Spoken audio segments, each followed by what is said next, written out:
don't know. Now, the state of Kentucky, like I said, we don't have a board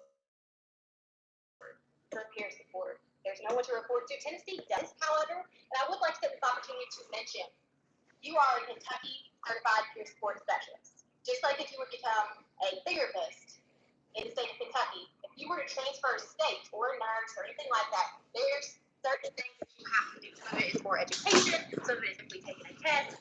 Some states don't have peer support. So you are certified in the state of Kentucky, and it goes in any county in the state of Kentucky. Once you leave the state of Kentucky, for example, remove Tennessee. All Tennessee requires is that you pass their exam. Then you're certified in Tennessee as well. Different states have different criteria. Ohio's is very confusing, and it's a lot. So just make sure that if you do plan on moving, that you get on the right site. It's always a government-based site, so it's .gov, and that you're getting the correct information. There have been people portray that they're peer support training specialist, and it's a scam.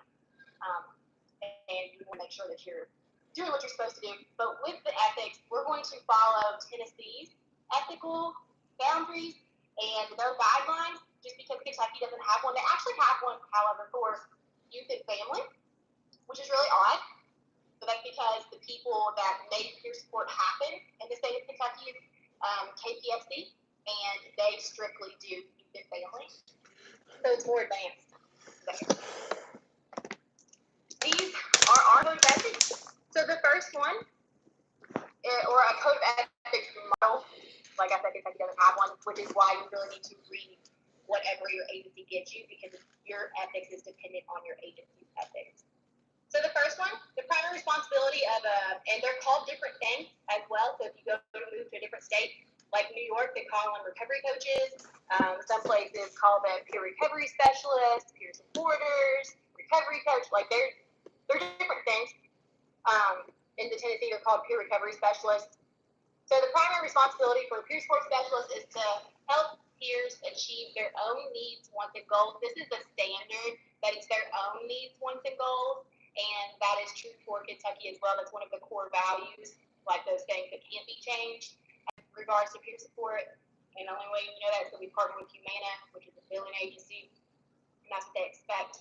They expect us to be the client's own goals. Like these are goals that the client developed, not that you developed, or that your agency developed, or that your agency made a priority.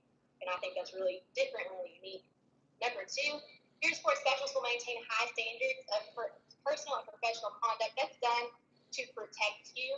At first, when I got there, I was like, oh, it's because we're new, and it's because we have a mental health diagnosis. It's done to protect you because of how you're able to build rapport with your client. Like, I'm allowed to meet my client outside of the office.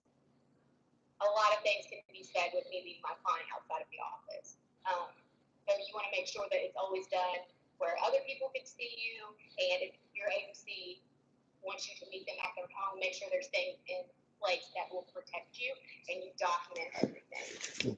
Number three, certified peer support specialists will conduct themselves in a manner that fosters their own recovery. This is really harmful for the client.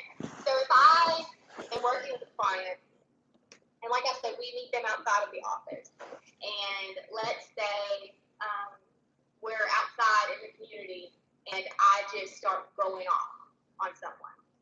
Like, that's not going to reflect well on your client. If I'm meeting with that client, I'm not at all. Like, that's not, it's going to, if your client looks up to you, which most of them do, after they build that rapport, then they believe that they can do that too. And that can be very damaging to that client.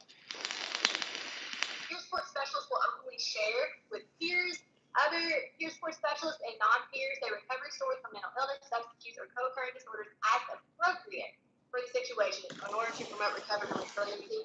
You're not a peer supporter because people like just are dying to hear your story. Believe it or not.